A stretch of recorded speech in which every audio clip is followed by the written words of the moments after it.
शातिर साजिश पर हुआ बड़ा खुलासा। चीन ने रची थी गलवान खूनी संघर्ष की साजिश। दोस्तों, 15 जून की रात गलवान घाटी में भारत और चीन के सैनिकों के बीच जो खूनी संघर्ष हुआ था, वो अचानक होने वाली घटना नहीं थी, बल्कि इस खूनी संघर्ष के पीछे था चीन का शातिर दिमाग। चीन ने जानबूझकर इस साजिश को रचा था। हालांकि चीन की इस खूनी साजिश का शिकार वो खुद बना था, क्योंकि इस संघर्ष में भारत के 20 जवान शहीद हुए थे, जबकि चीन के 43 सैनिकों को भारतीय सैनिकों ने गलवान घाटी में दौड़ा कर मौत के घाट उतारा था। दरअसल जून में गलवान घाटी में चीन के सैनिकों ने रात के अंधेरे में भारतीय सैनिकों पर कायराना हमला किया था, जिसमें 20 भारतीय सैनिक शहीद हो गए थे। अब इस हमले के बारे में एक अमेरिकी रिपोर्ट में दावा किया गया है कि चीन सरकार ने गलवान घाटी में हुई खूनी हिंसा की साजिश रची थी। दरअसल यूनाइटेड स्टेट्स चीन economic and security review commission ने एक रिपोर्ट में कहा है कि गलवान झड़प एक साजिश थी और इसमें जानलेवा हमले की आशंका भी थी। इस बात के सबूत सामने आए हैं। सैटेलाइट की तस्वीरों से पता चलता है कि झड़प से एक हफ्ते पहले चीन ने इलाके में 1000 सैनिकों को तैनात कर दिया था। रिपोर्ट में कहा गया है कि कुछ सबूतों से पता चलता है कि चीनी सरकार ने इस घटना की योजना बनाई थी, जिसमें संभावित रूप से जानलेवा हमले की संभावना भी शामिल थी। उदाहरण के लिए रक्षा मंत्री वेई से कई हफ्ते पहले अपने बयान में चीन को प्रोत्साहित करने के लिए, स्थिरता को बढ़ावा देने के लिए, लड़ने का उपयोग करने के लिए प्रोत्साहित किया था। इसके अलावा चीनी अखबार ग्लोबल टाइम्स ने भी कहा था कि अगर भारत अमेरिका चीन प्रतिद्वंद्विता में शामिल होता है तो उसे व्यापार और आर्थिक मोर्चे पर करारा जवाब दिया जाएगा।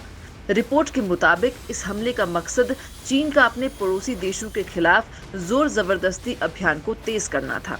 रिपोर्ट में ये भी बताया गया है कि बीजिंग ने अपने पड़ोसियों के खिलाफ एक मल्टी लेयर कैंपेन तेज कर दिया है। इससे जापान, भारत और साउथ ईस्ट एशिया के देशों के साथ उसका तनाव बढ़ा है। रिपोर्ट में कहा गया है कि चीन सरकार के वास्तविक नियंत्रण रेखा पर इस उकसावे वाले कदम को उठाने के पीछे का ठीक ठाक कारण अभी इस साल पता नहीं चल पाया है। गलवान में चीन का गुरूर हुआ था चकनाचूर। दरअसल भारत और चीन के बीच 1975 के बाद ये पहली बार था कि दोनों पक्षों के बीच झड़प में सैनिकों की जान गई हो। इस इलाके में मई से ही कई सेक्टरों में तनाव बढ़ने वाली घटनाओं का सिलसिला शुरू हुआ था। जून 2020 में चीन की पीपल्स लिबरेशन आर्मी और भारतीय सैनिकों के बीच हिंसक झड़प हो गई थी। ये घटना लाइन ऑफ एक्चुअल कंट्रोल पर लद्दाख की गलवान घाटी में हुई। इसमें भारत के 20 सैनिक शहीद हुए। वहीं चीन की ओर से घायलों या मरने वालों की संख्या नहीं बताई गई थी। गलवान घाटी में 15 जून को अपने कमांडिंग ऑफिसर कर्नल बी संतोष बाबू के शहीद होने के बाद भारतीय जवानों ने चीनी सेना पर कहर बरपा दिया था। गलवान घाटी में भारतीय सैनिकों ने चीन की बर्बरता का बदला लिया। भारतीय जवानों ने चीन के सैनिकों की गर्दन तोड़ दी थी। भारत चीन के सैनिकों के बीच करीब 4 घंटे तक झड़प चली थी। भारतीय सेना ने गलवान घाटी में चीन के गुरूर को चकनाचूर कर दिया था। हिंद के जाबाजों के शौर्य से चीन की ताकत पर ऐसा ग्रहण लगा जिसकी टीस चीन कभी नहीं भूल सकेगा। गलवान घाटी की झड़प में भारतीय सेना ने चीन के एक कर्नल को जिंदा पकड़ लिया था। भारतीय सेना के साथ टकराव में चीन के 45 से 50 सैनिक मारे गए थे, और वो भी तब जब भारतीय सेना के पास उस वक्त कोई हथियार नहीं था। जिनपिंग के सत्ता संभालने के बाद से टकराव बढ़ा। अमेरिकी पैनल ने कहा है कि दोनों देशों के बीच सीमा पर कई झड़पें हुई हैं। हालांकि 2012 में शी जिनपिंग के सत्ता संभालने के बाद इसमें तेजी आई है। इस दौरान दोनों देशों ने अपनी सीमा पर 5 बड़े बदलाव देखे हैं।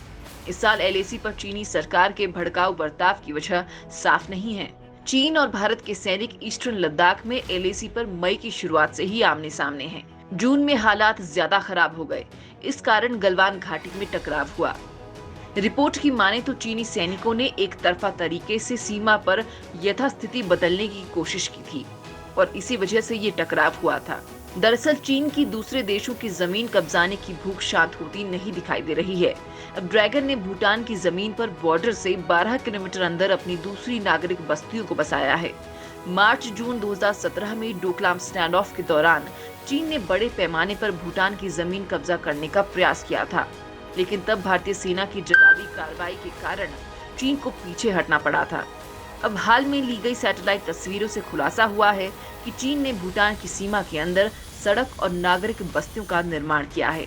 सिलीगुड़ी कॉरिडोर के नजदीक स्थित चीन की इस बस्ती के कारण भारत की भी चिंता बढ़ गई है।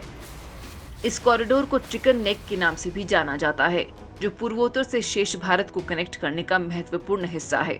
सैटेलाइट तस्वीरों से पता चल रहा है कि चीन ने भूटान की अमोचू नदी के साथ लगने वाली जमीन का बड़ा हिस्सा हड़प लिया है।